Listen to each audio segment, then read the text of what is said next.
Yang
menaruh perhatian yang sangat besar terhadap anak-anak yatim.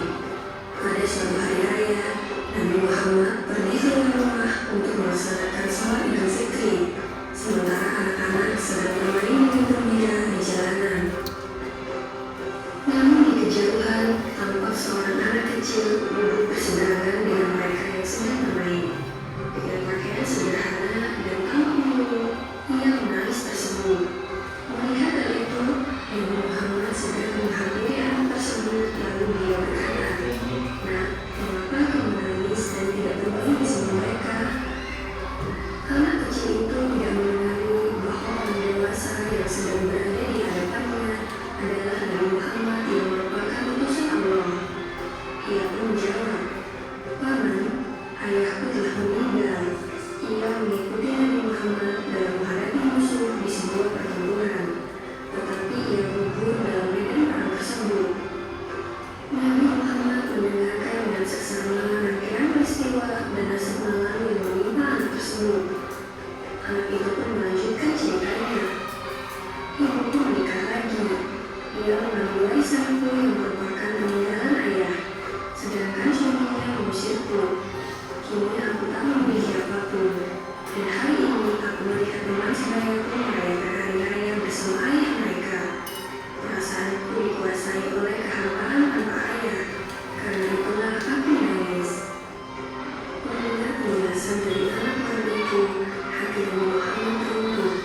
Ternyata masih ada anak-anak yatim dan sahabat yang gugur membela agama dan Rasulnya di medan perang yang mengalami nasib malang seperti anak itu. Namun Nabi Muhammad segera menguasai diri.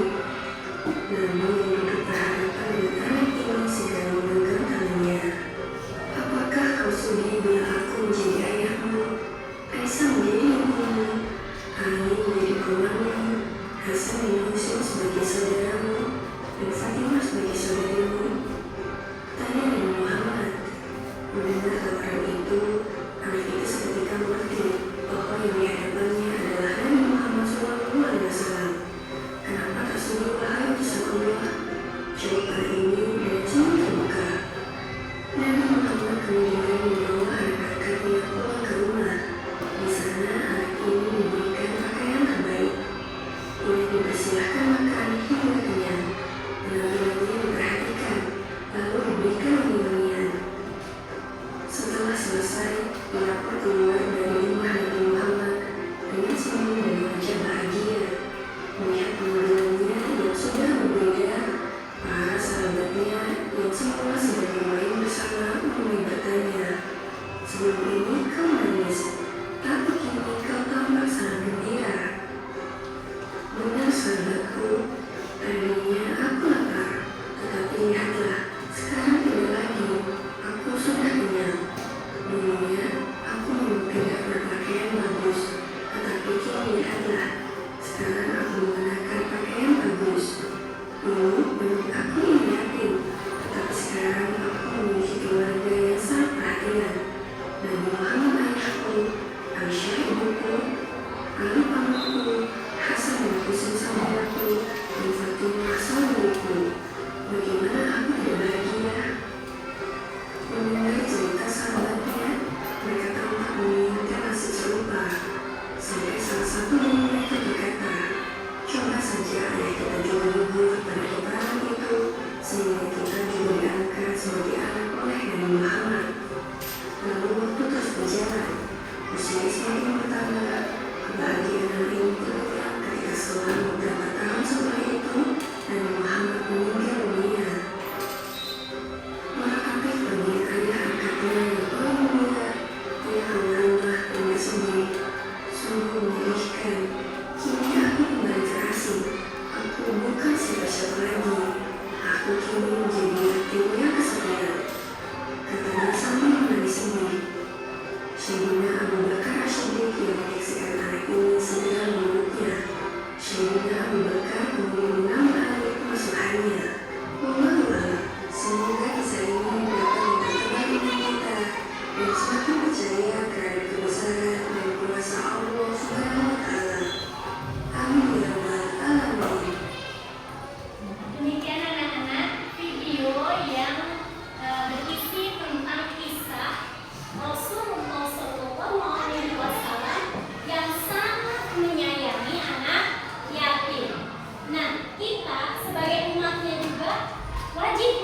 mengikuti, wajib mencontoh dan meneladani akhlak Nabi Muhammad SAW. Ya, ada sebuah hadis yang mengatakan bahwa Rasulullah SAW itu mengibaratkan orang yang menyayangi anak yatim itu bagaikan dua jari, yaitu jari tengah dan jari telunjuk. Posisi dengan Rasulullah, ya. Jadi posisi atau statusnya dengan Rasulullah, berdekatan dengan Rasulullah itu seperti ini. Nanti di hari akhirat, ya. Nanti tempatnya akan sangat berdekatan dengan Rasulullah. Seperti jari telunjuk dengan jari tengah. Ini kan dekat sekali, ya. Siapa dia? Orang yang menyayangi dan menyantuni anak yatim. Kalau kita lihat dari kisah ini tadi, ada seorang anak yatim yang sedang duduk sedih sendiri, betul gak sih? Dia sedih, terus keadaan pakaiannya itu kan tidak baik, bau, rusuh, perutnya lapar. Kira-kira kalau keadaan kalian seperti itu, sedih gak? Sedih sekali. Apalagi ingat ayah kita sudah tidak ada, ya gak? Sedih sekali. Ada teman-teman kita di sana, ya, di lapang misalnya sedang bermain, sedangkan kita duduk sendiri. Ada yang menghantui. Dan di dalam cerita ini Rasulullah SAW yang menghampiri dia, ya, kemudian mengajak berbicara. Ternyata tahu Rasulullah bahwa anak tersebut, ya, yatim. Dirangkul anak tersebut oleh Rasul dan diangkat sendiri ke beliau. Betapa bahagianya anak yatim tersebut, ya kak, yang tadinya nangis kemudian dia tersenyum, betul gak? Dia perutnya kenyang, kemudian pakaiannya bersih, wangi, dan bisa bermain dengan teman-temannya dalam keadaan gembira. Nah, kita juga dianjurkan untuk berbuat seperti itu, ya, membahagiakan anak yatim. Setelah Rasul wafat, diteruskan oleh sahabat beliau. Ada Sayyidina Abu Bakar, Khulafaur Rasyidin yang pertama. Ketika Khulafaur Rasyidin wafat, dilanjutkan oleh Umar bin Khattab, dan kita sebagai umat juga harus melanjutkan keadaan beliau, ya, apa yang beliau lakukan, seperti itu. Baiklah, anak-anakku sekalian, untuk kegiatan selanjutnya, ya, agar kalian lebih bisa menguasai makna dan pesan pokok dari Quran Suratul Maun, kalian akan ibu berikan lembar kerja untuk dikerjakan secara kelompok LKPD, ya. Baik, ibu akan bagikan.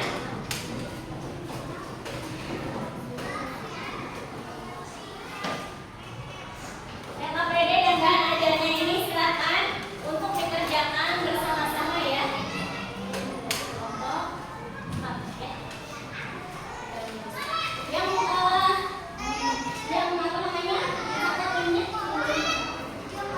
Catat apa namanya? Namanya, ya. Di kelompok 1, kelompok 2, di kelompok 3. Silakan, ayo gerak cepat. Siapa yang cepat nanti akan dikasih poin, ya, dari ibu. Bahan ajarnya sudah? Bahan ajarnya sudah? Oke. Ini bahan ajarnya. Jadi nanti silakan teruskan saja. Kemarin kebagian 1, 2, dan 1, 3-nya. Ayo. Ayo semuanya ikut ambil dalam mengerjakan LKPD.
hanya untuk dilihat dan dipuji orang lain, orang yang salah tetapi tidak lulus, atau tidak peduli pada orang lain, termasuk dalam golongan yang mendapatkan ancaman dalam surat ini. Juga menghindari lalai dalam ibadah. Selain itu, surat ini menekankan pentingnya menjalankan ibadah sholat dengan benar dan tidak lalai. Rangkuman diskusi. Quran Surat Al-Maun mengajarkan pentingnya kepedulian sosial. Membagikan pesan ini dapat menyebabkan kepentingan sosial dan melemahkan tali persaudaraan dalam masyarakat.